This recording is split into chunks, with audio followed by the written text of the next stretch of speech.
good day everyone. Good day, and especially good day to our teacher, Sir Season. So for today, we'll be going to discuss the Universal Declaration of Human Rights. So here are the members of the Group 5. So we have here Amaro Sheila Marie, Orong Chenya, Pinheiro Edermi, and yours truly, Lassen Roswin. So let's start our presentation. So here we have the Article 1.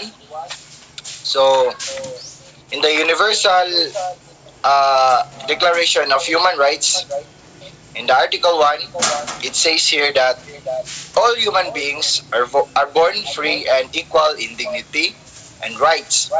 They are endowed with a reason and conscience and should act towards one another in a spirit of brotherhood. So what does this means? So this statement emphasizes the fundamental ideas that all people are born with inherent value, dignity, and the same basic rights. Regardless of their background, everyone has the ability to think, reason, and make choices. The idea of brotherhood encourages individuals to treat each other or treat one another with respect, compassion, and fairness, recognizing each other's equality and shared humanity. It underscores the importance of mutual respect and understanding between people. So basically, this Article 1, it emphasizes here that kita tanan nga tawo nga nabuhi diri sa kalibutan aduna tay human rights. So sa pagkatao pa lang nato aduna tay human rights nga nga naa kanato. So isig usa kanato adunay nagkausa-usa nga rights ug kini dapat dili baliwalaon lamang sa bisan sa kinsa nga tawo kay kita tanan adunay katungod sa atoa. So giistorya diri nga aduna natay inherent values, dignity, and same basic rights. So bisan pa man dato ka or pobre or unsa man diha aduna gihapon tay rights bisan sa unsa pa man ang ato ang estado sa kinabuhi. So dapat gitreat ta og respect og fairness sa usat usa. Dili lamang kita magpalabuan na bisan dato ng uban or unsa man. So dapat fair lang gyud ta tanan no. Og natay mutual respect and understanding sa tag-usa-usa kanato. So mao na siya gistorya diri sa Article 1 sa sa Universal Declaration of Human Rights. So let's move on to the another article, the Article 2.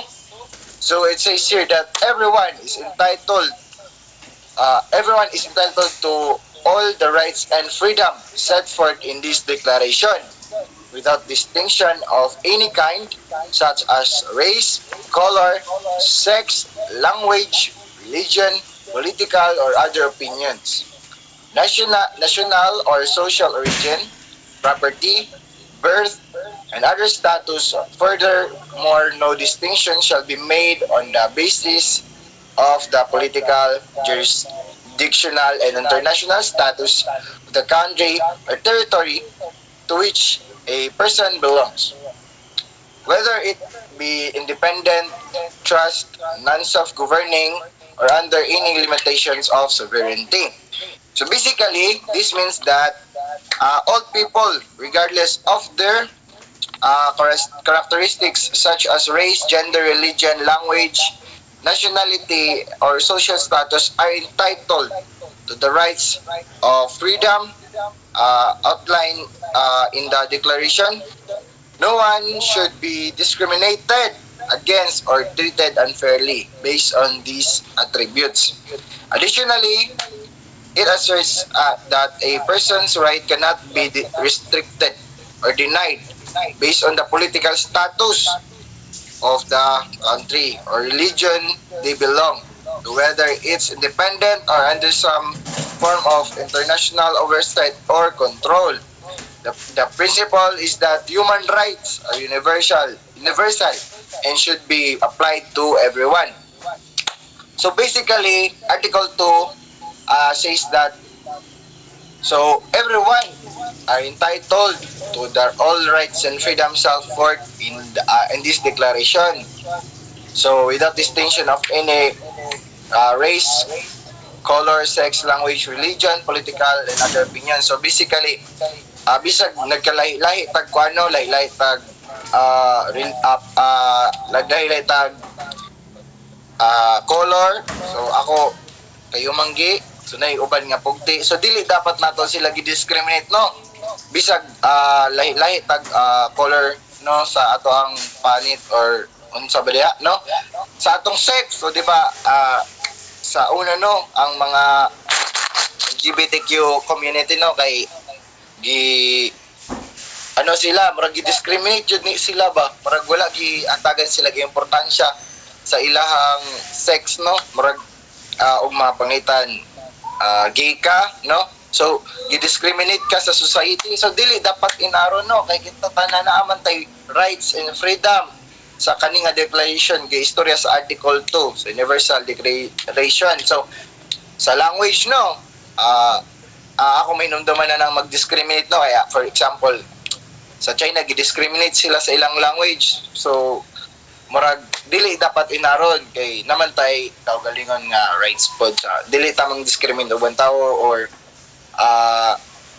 nang daot, no.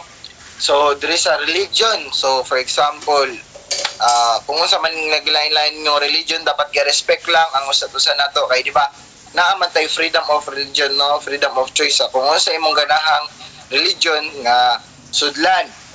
So sa political na opinions nato, so dili dapat dili ta mag-discriminate diha. So sa tagagikan nga nation, so dili mag-discriminate or atong birth or other status, so ato ang social status, no, dato man o mapobre, so dili dapat i-discriminate. So doon na tay nagkaugalingon nga rights o dapat gi-respect na sa usa-usa.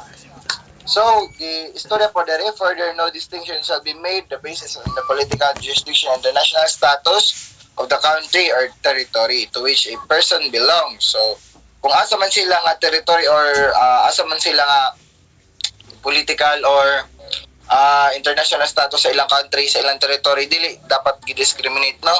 So naay kaugalingong mga rights na usa-usa nato o ganing whether it be independent, trust, or non-self-governing or under any limitations of sovereignty.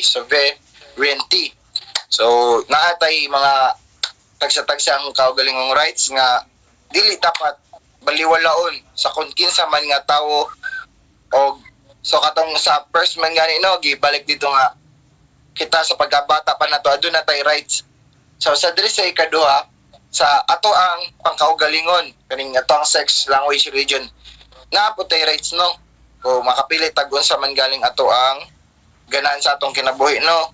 Dili dapat gi-discriminate sa uban o dapat gi-treat fairly sa ato ang pagtagsa-tagsa o sa muna siya sa ato ang human rights. So the principle is that human rights are universal. So universal sa tibuok kalibutan aduna tay human rights. So bisan sa asa pang kadiri sa kalibutan aduna kay rights, no, and should be applied to everyone. So ma-apply siya sa tagsa-tagsa ang pagkatao sa aduna kitay tagsa-tagsang right diri sa ato sa kalibutan. So maura kadto sa Article 1 and 2. So now let's move on to Article 3, which will be presented by Chenya Orong. So let's proceed. So, Article 3. Everyone has the right to life, liberty, and security of person. So, life meaning to live. It's about living. So, Tanang tao diri sa kalibutan, they deserve to be alive and protected from being harmed or threatened. Also, kanang killed unfairly. Walay masking isa ka tawo nga naay right nga mukuha sa tong kinabuhi basta-basta lang. And also, kita tanan diri sa kalibutan deserve na to mabuhi diri sa kalibutan without fear of being hurt. Uh, ang isa ka tawo, these are the basic things para kinahanglan sa isa ka tawo para mabuhi diri sa kalibutan. We have the food, water. No, deserve na to nga ma-providean sa government, mga citizens, of clean water for us to drink, healthcare, and shelter. So, right to live is not just about being alive, kana lang mabuhi lang, basta mabuhi lang ka diri sa kalibutan, but it's about living in a way na respects our human dignity, makita ang ato ang value as usa ka individual, and also to live in a healthy life. So, liberty, meaning be free or freedom. So, tanang tao diri sa kalibutan, we deserve to have a freedom to make our own choices, to show our emotions, feelings, and thoughts. So, we have our own choices kung asa ta ganahan mo puyo. Pero there is also kung sa atong ganahan pamaagi na para mabuhi ta diri sa kalibutan. But there is also a limitation to that in a way na that certain life nga imong gipili para mabuhi diri sa kalibutan doesn't affect others, doesn't harm others, ba? Also, a person should be free to go to school, choose their own job, or unsa pa na, di ba, natay freedom. If ikaw, ganahan ka, for example, ganahan ka may mong police officer phone, then walay maski isa ka tawo nga naay right na right para mo stop nimo from achieving your dream nga mahimong police officer. Diba, walay maski makabuot nimo nga kini ayaw na kuha nga kurso ka na, diba? So wala sila right ana. And also walay right ang isa ka tawo nga pasakitan ang isa ka tawo kita just because they don't accept us, just because they don't like us for who we are. So security of person, so meaning feel safety. So kita tanan diri sa kalibutan di ko dagay deserve na to nga ma-feel of threatened or unsafe, like especially sa atong homes and communities. Lain na pud ko na mabuhi ra ka diri sa kalibutan, gatuyok ra imo ang gatuyok ra nang sige kag una if safe ba ka ani, safe ba ka mo gawas ana madto sa plaza, safe ba ka mo gawas sa iyong balay, no? So magtuyok ra atong kinabuhi maguna-una sa ato ang safety. And for example lagi magawas ka sa iyong balay sa madto ka sa park, lain na pud di nimo ma-enjoy kay maguna-una ra kag safe ba ka ani orasa or unsa pa na. And also ato ang life, body and well-being must be protected. So life, liberty, and security of person. So these are the basic rights that every human should have, like no matter who they are or where they come from. Everyone should live freely, safely, and without fear. So that's all for Article 3. Next reporter is Pinheiro Idermi. So Article 4 state here that no one shall be held in slavery or servitude. Slavery and the slave trade be prohibited in all their forms. So Article 4 in Universal Declaration of Human Rights states that no person should kept as a slave or forced to work against their will. So this means that everyone has the right to be free and not to be treated like property. So example, imagine a person kanang who who is forced to work a long hours without pay, and they cannot leave or choose their work. So imagine ikaw gatrabaho ka ana taas kay ka nga oras sa imong gitrabahoan unya wala without pay. So dili siya kuan like dili siya kuan sa imuhang kuan kay murag like nagkuan ra ka like murag imuhang pagkatawo kay murag kita maktamakan lang din nagsunod ra ka sa lain nga tawo. So it can happen in various forms. So like human trafficking, where individuals are forced to or tricked to into labor or sexual and exploitation. So in this article, when you say I will give you a short definition about slavery and servitude. So slavery, this refers to a condition where a person is owned by another and is compelled to work without any freedom or right. So ikaw ganahan ka nga magtrabaho nga dili day na nimo gusto pero mapugos ka kay tungod dapat nimong trabaho na kay tungod boy gisugo ana ba. So wala kay freedom to choose what you want to do. So inana siya. So when you say prohibition, this means that this article emphasizes that all forms of slavery and the trade of people are illegal and unacceptable. So to make this article for short, this means that Article 4 is protect individual freedom and dignity. So ensuring that everyone has the right to live without fear of being enslaved or exploited. When you say exploited, is to be taken advantage of or used unfairly for someone else's benefit. So kani nga article kuha niya wala niya gina-allow na ang usa ka tawo mahimo rang like kanang murag sulugoon ra sa uban like magsunod-sunod la. So wala niya gi-allow nga that person is kanang that person walay freedom to choose what they want. So kanang dili sila free kung unsa ilang ganahan. So that's why this Article 4 is very important because it protects individuals from exploitation and ensures freedom for all people. So that would be all for the Article 4. So the next reporter will be Amaro, and that's for Article 5. So let's proceed to the Article 5 of the Universal Declaration of Human Rights. So Article 5 states that no one shall be subjected to torture or to cruel, inhuman, or degrading treatment or punishment.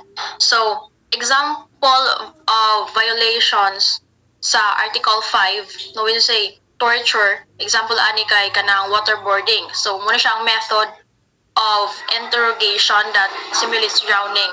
So makakos ni siya og extreme physical pain and psychological stress. So kaning sa cruel, inhuman, or degrading treatment, example ani kay public humiliation, and kaning cruel punishment such as amputation. So sa uban nga country no kay nagkuan ni siya kanang nahitabo ni siya like kanang amputation of limbs for petty crimes such kanang theft. So kani nga article kay nag-emphasize ni siya sa right of every individual to be free from torture or kanang any form of punishment nga maka-degrade or maka-harm sa dignity sa usa ka tawo. So kani nga article nag-highlights ni siya sa importance of human dignity and the prohibition of practices that could makakos og severe physical or mental suffering. So that's all for the Article 5.